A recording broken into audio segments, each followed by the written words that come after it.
Welcome to Plant-Based Kidneys Kitchen. I'm Michele, I'm a renal dietitian, and today I'm doing a product review and a canned soup comparison. So, the two soups that we are comparing is a can of light progressive soup and a box of Plant Strong vegetarian or plant-based soup. I'm going to show you guys side by side the nutrition label and the ingredient information, and that way you can see that. And then we are going to taste test this Plant Strong product. I'm not going to taste test this Progresso one because, as you are going to see, it is not going to have the ideal nutrient content that we want for people with kidney disease. So let's compare these side by side. So if we look at the light Progresso savory vegetable barley soup, it says 2 servings per container. And the same thing with the Plant Strong carrot chickpea stew. It says 2 servings per container. So they equally, 1 cup is a serving. If you can have the whole can or the whole carton, then you are getting 2 cups, which is really what someone would probably eat unless they were having this soup as a side with something else. So if we compare it side by side, we're really not worried about calories. Some of the big things we're looking at is the sodium. We want to look at the fiber. We want to look at the potassium, and then the ingredient list for added phosphorus and added potassium. So the Progresso canned soup, 1 cup has 530 milligrams of sodium, while 2 cups has 1,120 milligrams of sodium. So it's way too much. If you eat this whole can, that's about half of the amount of sodium you should have in an entire day. If we look over at the Plant Strong chickpea stew, for 1 cup, it's 230 milligrams of sodium and it's 470 milligrams of potassium. So if you were to have the whole thing for a meal, it's less than 500 milligrams of potassium, which is ideal. If we look at fiber, it's anywhere from 4 to 9 grams of fiber for the canned soup and 2 to 4 grams of fiber for the Plant Strong soup. So it is higher in fiber for the Progresso soup, but the other things about it don't make that ideal or more ideal for someone. If we look at the total potassium content, so if you eat the whole can of Progresso soup, it's 970 milligrams of potassium, where the Plant Strong soup is 760 milligrams of potassium.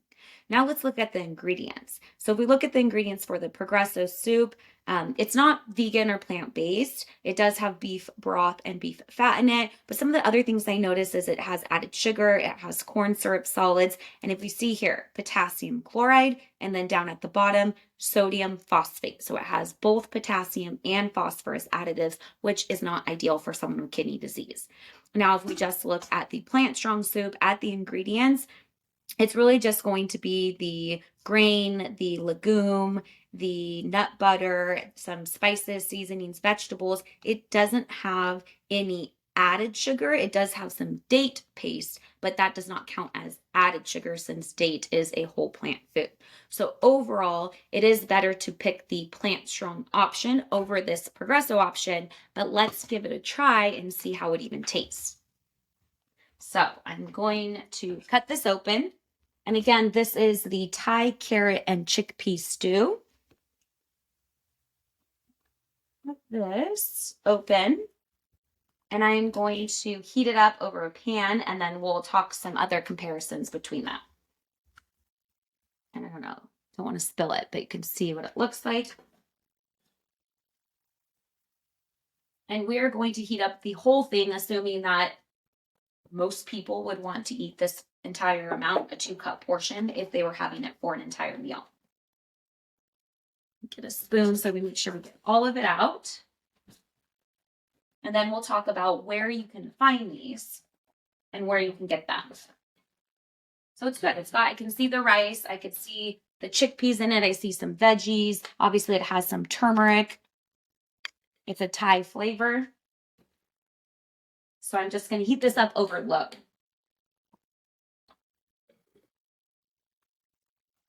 And we will talk about some of the other information. So overall, again, we're going to see how it tastes, but nutrition-wise, this is going to be a much better option than the other canned soup. I think it's really hard to find canned soups that don't have potassium or phosphorus additives and that are low in sodium and that don't have a lot of other, junk added to them.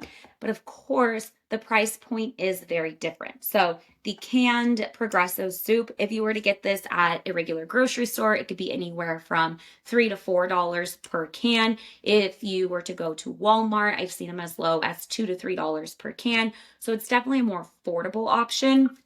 These cartons, they again made by a smaller company, and they're either sold online or at a Whole Foods store. I found this at Sprouts. I think Whole Foods has them, but they are more expensive. So they could be anywhere from $6 to $7 per carton, so per serving. So it's more, but oftentimes you can find sales either on their website, or I found this in the clearance section at Sprouts. So it actually was originally 2 for $7, which would be $3.50 each, which makes it very comparable to this canned soup. But the cashier was super nice, and there wasn't a price on it originally, and she was like, I'll give it to you for 99 cents. So even cheaper, and we'll see how it tastes. But I do get that price point is a big thing. If this is twice as much money as the canned soup, that might not be affordable for everyone. But usually with these types of products, it's always best if you can make your own soup. You can make your own soup in bulk. It's going to be cheaper. You control the ingredients. You control the salt that goes into it. But these are things that you can keep in your pantry for emergency situations. If you come home late, if you're tired, you're exhausted, if you just need to heat something up really quick before you go out the door, then this is going to be a great option. You don't need to be eating it every day. The other thing to keep in mind too is, let's say you just can't find it on sale and you have to pay $6 to $7 for it, then it's cheaper still than eating out. If you were to get soup at a restaurant, it could be $10, it could be $15. It's still cheaper than eating out, and it's still going to be a lot less sodium than a soup from a restaurant or a cafe. So I'm not sponsored by this. This is the first time I'm trying it as well. I have a client that introduced me to it, but I just want to share my honest opinion about its taste, its price, its ingredients, so that you guys can try it if you want. If you have any low sodium soup options that you have found at the grocery store, please share them in the comments section. That way other people can see, I can look into them. I can do a product review on it as well. But this is done heating up. Let's try it out. You could probably zap this in the microwave to be faster too. So I'm going to pour this in a bowl. As you can see, it makes pretty decent portion. Okay, so that is the whole carton of the soup. It's actually not, one of the things that I had heard about this was that some of them can be a little bit watery. I think it's actually a good thickness, a good consistency. I could see the chickpeas. I see some veggies, some rice. Hot. It's pretty good. It's nice. It's actually pretty creamy tasting. I can taste the turmeric, the spices. Now what I would say, I like spicy, I like vinegary. So I'd probably add hot sauce to this to get some heat to it. It's really not spicy. Or I would add some, and I think the box even says you could squeeze some lemon in it, but I do lemon and red chili flakes. Actually got that ready. So since the box said to do that, so I'm going to squeeze some lemon in it and then some red chili flakes. So I get a little spice, a little bit of acid. And to help that out, like I said, you could do hot sauce. I think I inhaled one of the peppers. So you could do all of those things. The other thing that you could do too is, so this whole entire thing is 760 milligrams of potassium, which was less than the Progresso soup.